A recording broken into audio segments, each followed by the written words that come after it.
अहिल्याबाई। बचपन से संस्कार ही बच्चों के भविष्य का निर्माण करते हैं। औरंगाबाद जिले के चौड़ी ग्राम में सन 1725 ईस्वी में जन्मी अहिल्याबाई अपने माता पिता की लाडली बेटी थी। इनके माता पिता धार्मिक प्रवृत्ति के थे। इनके पिता मानकाजी सिंह सहज सरल स्वभाव के नेक इंसान थे। माता सुशीलाबाई अपनी बेटी को नित्य मंदिर ले जाती, पूजा अर्चना कराती और कथा भागवत और पुराण सुनाती थीं। वहीं से उनमें श्रेष्ठ आचरण और व्यवहार के संस्कार पड़े। एक बार अहिल्याबाई पूजा के लिए शिव मंदिर में गईं। संयोग से मालवा के सूबेदार मल्हार राव होलकर भी वहां पहुंच गए। वे अहिल्याबाई की एकाग्रता और भक्ति से बहुत प्रभावित हुए। उन्होंने अहिल्याबाई को अपनी पुत्रवधू बनाने का निश्चय किया। अहिल्याबाई का विवाह मल्हार राव के पुत्र खांडेराव के साथ हो गया। खांडेराव राजकाज में रुचि नहीं लेते थे। उन्हें हथियार चलाना भी नहीं आता था। एक बार अहिल्याबाई ने पति खांडेराव को समझाते हुए कहा, स्वामी, आप तो राजपुत्र हैं, होलकर राज्य के उत्तराधिकारी हैं, वीर पराक्रमी पिता के पुत्र हैं, फिर भी इन हथियारों से डरते हैं। जिन अस्त्र शस्त्रों को आपने कच्छ में सजा कर रखा है, उन्हें तो आपके सबल हाथों में होना चाहिए। अहिल्याबाई की सीख ने खांडेराव की सोई हुई वीरता को जगा दिया। वे राजकाज में रुचि लेने लगे और निरंतर प्रयास से अस्त्र शस्त्र चलाना भी सीख गए। अहिल्याबाई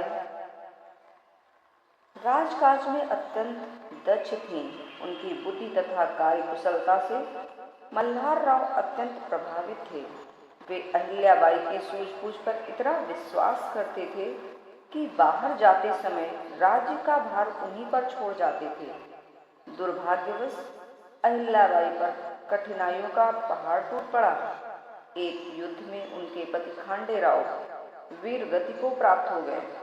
अहिल्याबाई उस समय की प्रथा के अनुसार पति के शव के साथ सती होना चाहती थी। मल्हार राव ने उनको समझाते हुए कहा, बेटी, मैंने तुम्हें राजकाज की शिक्षा दी है और कभी भी अपने पुत्र से कम नहीं माना। अब तुम्हें ही शासन की बागडोर संभालनी होगी। मैं समझूंगा तुम्ही में मेरा पुत्र जीवित है। अहिल्याबाई ने दत्तचित्त होकर प्रजा की सेवा करना प्रारंभ कर दिया। अभी वह पति की मृत्यु के दुख से उबर भी नहीं पाई थी कि ससुर मल्हार राव की भी मृत्यु हो गई। मल्हार राव की मृत्यु के बाद अहिल्याबाई व खांडेराव का पुत्र मालेराव होलकर गद्दी पर बैठा। वह अत्यंत क्रूर अत्याचारी साबित हुआ। राज्य की बागडोर हाथ में आते ही वह मनमानी कर प्रजा को सताने लगा। यह देख अहिल्याबाई ने पुत्र को समझाते हुए कहा, राजा प्रजा का पालक होता है। वह प्रजा के दुख और कठिनाइयों को दूर करता है। यदि तुम ही प्रजा को दुख दोगे तो वह कहाँ जाएगी। प्रजा से प्यार करो, उसके लिए कल्याणकारी कार्य करो। मालेराव ने माँ की एक ना सुनी। उसके अत्याचार बढ़ते गए, जिनके कारण उसे अपने प्राणों से हाथ धोना पड़ा। पुत्र वियोग से अहिल्याबाई को अत्यंत कष्ट हुआ। फिर भी आंसू पोंछकर अत्यंत धैर्य, साहस और हिम्मत के साथ वह राज्य की स्थिति संभालने में जुट गई। अहिल्याबाई ने राज्य की बागडोर अपने हाथ में लेने की घोषणा कर दी। इससे कुछ लोगों में बौखलाहट मच गई। मराठा पेशवा बालाजी राव के पुत्र रघुनाथ राव राघोवा ने अहिल्याबाई के पास संदेश भेजा कि शासन करने का अधिकार केवल पुरुषों को है, आप हमें राज्य सौंप दें। अहिल्याबाई ने स्वाभिमान पूर्वक उत्तर दिया, राज्य है कहाँ? राज्य तो मैं भगवान शिव के चरणों में अर्पित कर चुकी हूँ। मैं तो केवल सेविका की भांति इस धरोहर की रक्षा कर रही हूँ।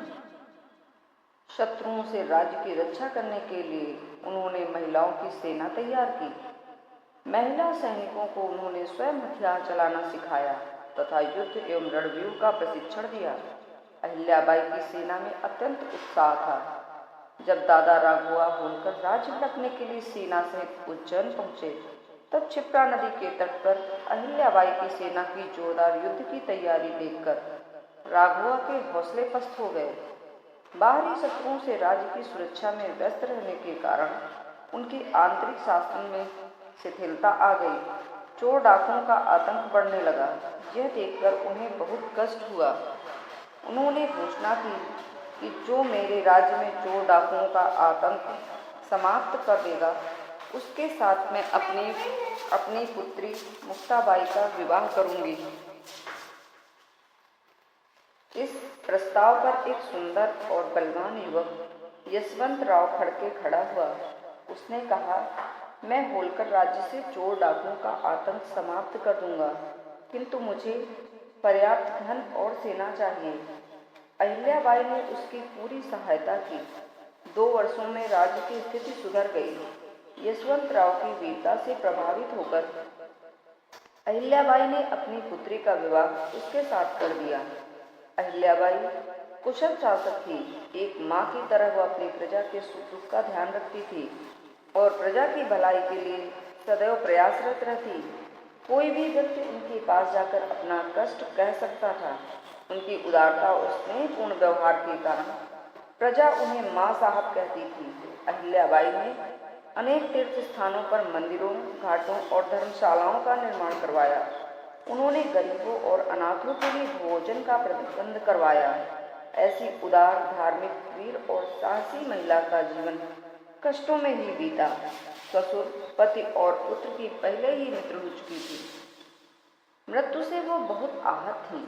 दामाद यशवंतराव की भी असमय मृत्यु हो गई, किंतु माँ साहब ने इन दुखद परिस्थितियों में भी अपना धैर्य नहीं खोया।